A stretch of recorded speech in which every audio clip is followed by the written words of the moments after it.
నేను నేనను వాడుతా లేకపోతే నీవు నీవను వాడను నీదు వెనుక లీనమైపోయే బయలు తాననక నుండు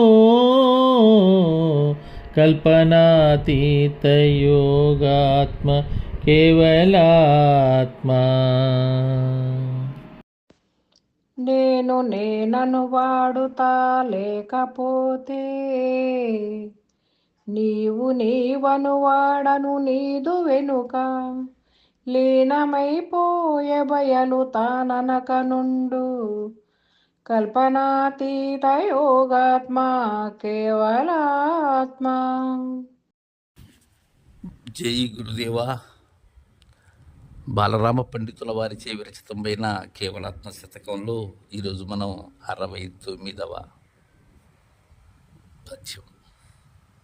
దీనిలో ఆత్మానాత్మతీతమైనటువంటి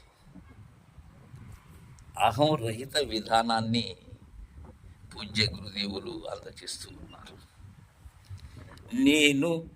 నేనను వాడుతా లేకపోతే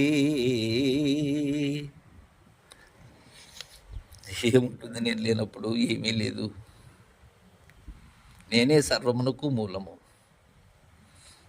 నేనే జగము, నేనే విశ్వము, నేనే సర్వము. నేను మినా వేరే లేదు. అయితే ఈ నేను అంటున్నటువంటిది ఏదైతే ఉన్నదో అది లేనప్పుడు నాకే మెరుక,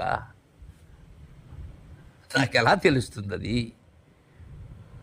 ఒకసారి మనం భావించి చూద్దాం. నేను లేనప్పుడు, ఈ గుర్తు లేనప్పుడు నేనెవరు? ఏమీ లేదు. నీవను వాడను నీదు వెనుక లీనమైపోయే. నీవను వాడను నీదు వెనుక అంటే నేను లేనప్పుడు నీవు నేననే ఆత్మ.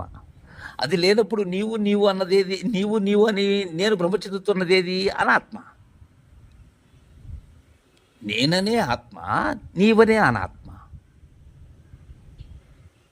ఇది లేనప్పుడు ఆ ప్రతిబింబం ఎక్కడున్నది? నేను ఉన్నప్పుడు కదా నా ప్రతిబింబం. నేనే లేనప్పుడు నాకు ప్రతిబింబం ఎక్కడ? ప్రతిబింబమే అనాత్మ. అది ఏమైనది? నా వెనకే వెళ్ళిపోయింది. అది నేను వెళ్ళినప్పుడే అది లేదు. నేను లేనప్పుడే, ఆకారం లేనప్పుడు నీడెక్కడ ఉన్నది? ఆకార రహితమైనప్పుడు నీడ ఉన్నదా? సూర్యుడు నడినెత్తికి వచ్చినప్పుడు నీడ ఉన్నదా?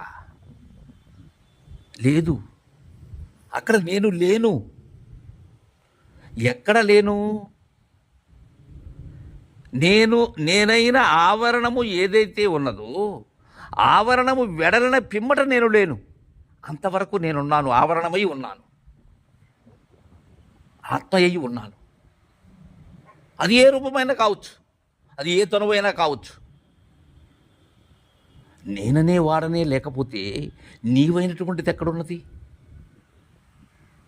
నీదు వెనుక లీనమైపోయే అంటున్నారు ఇక్కడ. గొప్ప మాట. దేనిలో లీనమైంది? నేనులోనే నీవు లీనమైంది. బయలు తాననక నుండు, అది తాను అని అనటం. అందుకే మహనీయులు తానే ననకను ఉన్నదానికి పేరేమి? బయలు. అది తాను అనదు, నేను అనదు, ఏమీ అనదు. అనదని నీతో అంటున్నానే కానీ ఎందుకని? నీకు అది దృఢమయ్యేందుకు అనవలసి వచ్చింది. కల్పనాతీత యోగాత్మ కేవలాత్మ. జయ గురుదేవా.